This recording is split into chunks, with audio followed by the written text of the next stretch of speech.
جو تقریب حضور سے صحابہ سے ثابت ہے ضرور کرو ضرور کرو ضرور کرو. عضو علیہا بالنواجذ، اپنے دانتوں سے پکڑ لو اس کو. اور جو تقریب ثابت نہیں حضور سے اور صحابہ سے، یقیناً یہ کہیں باہر سے آئی ہے.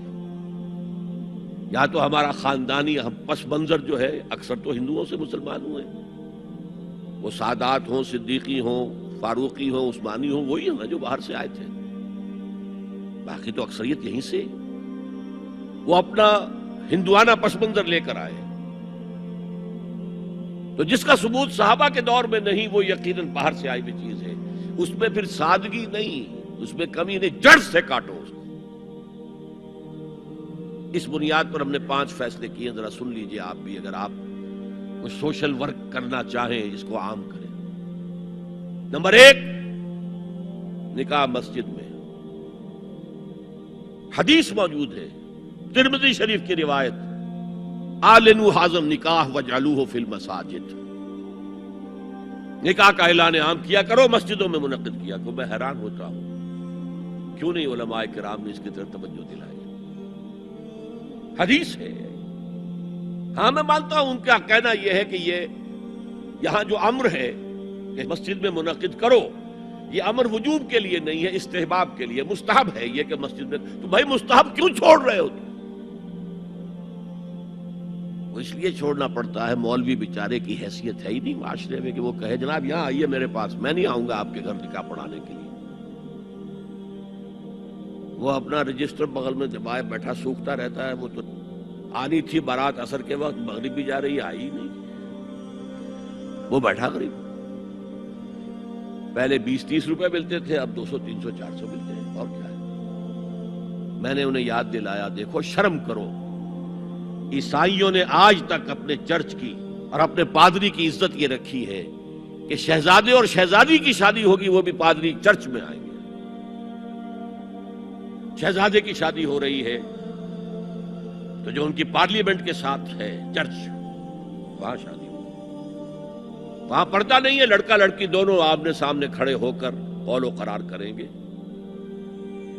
ہمارے ہاں پردہ ہے تو اس لیے لڑکی کے گھر بھی جائیں گے تو لڑکی تو محفل میں نہیں آئے گی. لڑکی کا ایک وکیل ہوگا، وہ وکیل اجازت لے کر آئے گا، 2 اس کے گواہ ہوں گے، اس کے سامنے اجازت لی گئی، پھر وہ نکاح خواہ کو اجازت دیں گے، وہ نکاح پڑھا دیں گے. پہلی بات یہ ہو گئی کہ نکاح مسجد. نمبر 2، نکاح کے موقع پر کوئی دعوت طعام نہیں، کوئی ثابت نہیں. دعوت طعام صرف ایک ہے، وہ ولیمہ ہے. اور اس قدر معقول بات ہے،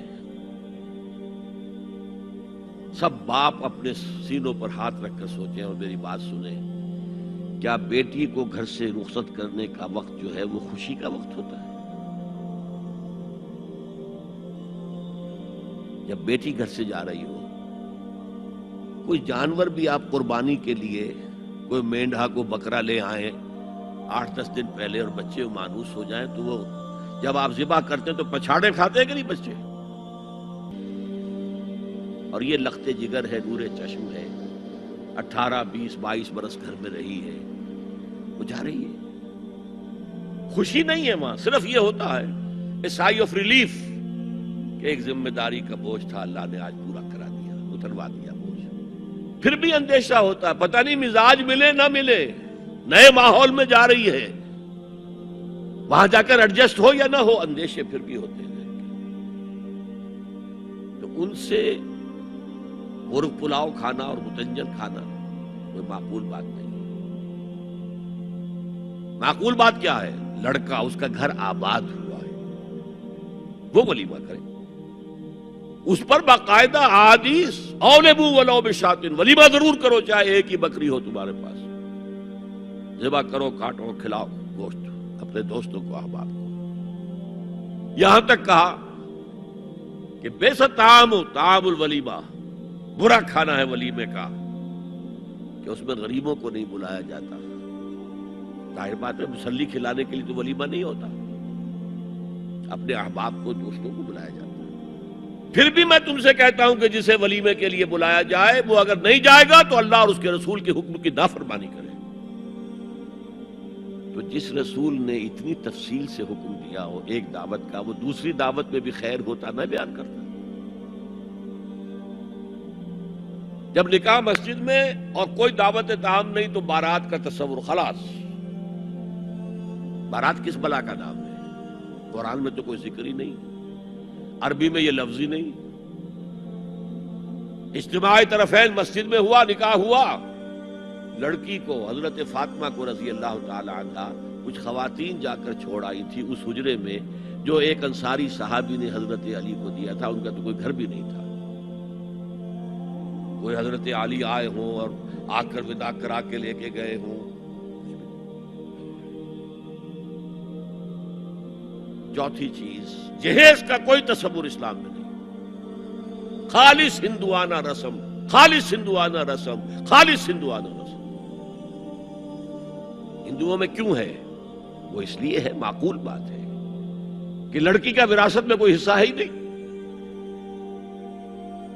وہ تو جب گھر سے نکل رہی ہے کچھ دے دلا کے رخصت کر دو. دان دہیج یہ خیرات ہے، لڑکی کا حق کوئی نہیں ہے گھر پر. اسلام میں تو لڑکی وارث ہے. والد فوت ہوں گے، وراثت تقسیم ہوگی. والدہ فوت ہوگی، کوئی ان کی ہے ملکیت، وہ تقسیم ہوگی. شادی کے موقع پر کوئی جہیز اسلام میں نہیں، قطعاً نہیں.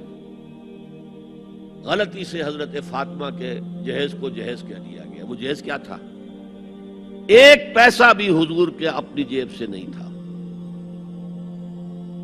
اس شادی میں خاص بات کیا تھی کہ دولہا کے ولی بھی حضور ہی ہے. اور کون ہے؟ علی کا کون تھا مدینے میں؟ اور دلہن کے والد بھی حضور ہیں. اب حضور پوچھتے ہیں حضرت علی سے، تمہارے پاس مہر دینے کے لیے کچھ ہے؟ عرض کیا میرے پاس تو کچھ نہیں. وہ فقراء صحابہ میں سے تھے. فرمایا مہر تو دینا ہے. تمہارے پاس ایک زرہ ہوتی تھی؟ جی ہاں زرہ تو ہے. انہوں نے یہ سمجھا زرہ تو جہاد کے لیے ہے، کوئی وہ دولت تو نہیں ہے. فرمایا جاؤ اسے بیچو یا گروی رکھ کے قرض لے کر آؤ. وہ گئے، حضرت عثمان نے خرید لی اور کچھ دنوں کے بعد واپس کر دی ہدیتاً. یہ زرہ میں ہدیہ آپ کو کر رہا ہوں. اس وقت اگر کہتے چھوڑو علی، کہاں تو لو میں پیسے دے دیتا ہوں تمہیں، تو ان کی طبیعت پر بار ہوتا. اس پیسے سے حضور نے کچھ پیسے گھر بھیجے اندر، دلہن کو ذرا تیار کر دو. اور کچھ پیسوں سے وہ ایک گدا جس میں کھجور کی کھال بھری ہوئی تھی، اور 2 تکیے جس میں کھجور کی کھال بھری ہوئی تھی. ایک مشکیزہ، کنویں سے پانی تو لانا ہی ہے نا. ایک چکی، جو ہو یا گیہوں ہو پیسنا تو ہے نا. کوئی 1-2 برتن اور. اللہ اللہ خیر صلی اللہ. یہ تھا جسے جہیز کہتے ہیں، جس میں ایک پیسہ بھی حضور کا شامل نہیں ہے. وہ حضرت فاطمہ کا مہر تھا جسے بنایا گیا. ورنہ مدینے ہی میں دوسری آپ کی صاحبزادی کا نکاح حضرت عثمان سے بھی ہوا. کہیں ذکر ہے جہیز کا؟ حضرت عثمان کا گھر بھرا ہوا، ہر چیزیں موجود، جہیز کا تذکرہ نہیں. بہرحال یہ شادی کو آسان کرو، زنا کو مشکل بناؤ. یہاں شادی کے لیے 9 من تیل ہوگا تو رادھا ناچے گی. ورنہ یہ کہ بڑی ہو رہی ہے، عمر ہو رہی ہے، سب کچھ ہو رہا ہے، لیکن کچھ تقاضے تو ہے نا. آخر کچھ تو کرنا ہوتا ہے نا. آخر کچھ نہ کچھ لوگوں کو تو کھانا کھلانا ہی ہوتا ہے نا. بارات تو آخر آئے گی ہی نا. کچھ نہ کچھ تو دینا ہی ہوگا. کچھ جوڑے کپڑے، کچھ. یہ اسلام کا فلسفہ جو میں نے 4-5 باتیں آپ کو بتا. فلسفہ یہ ہے کہ لڑکی کے باپ پر ایک پیسے کا بوجھ نہیں. اس نے لڑکی پال پوس کے تمہارے حوالے کر دیا. اب اور کیا چاہتے ہو تم؟ سارا مرد آزماں، مرد آفرین. مرد کو چیلنج دیا ہے، تم مرد ہو، مہر تم دو گے. اور سب سے بڑھ کر کیا ہو رہا ہے آج کل بھی ہوتا ہے، وہ ہمارے ایک کچھ کام ہوتے ہیں اسلامی، وہ بھی ہے کچھ وہی ہندوانہ پس منظر. نکاح کی محفل میں چھوارے کون لے کے آتا ہے؟ جی لڑکے والے. اور پلاؤ کن سے کھاتے ہیں؟ بھائی جس کو تمہیں مرغ پلاؤ کھلا رہا ہے وہ چھوارے نہیں بانٹ سکتا تھا. یہ ہے اسلام اور غیر اسلام کا امتزاج. چھوارے لڑکے والے لے کر آئیں گے. اور پھر دعوت اڑائیں گے لڑکی والوں کی طرف سے. دین کی بات پھیلانا صدقہ جاریہ ہے. ثواب کی نیت سے ویڈیو کو شیئر ضرور کیجیے. جزاک اللہ.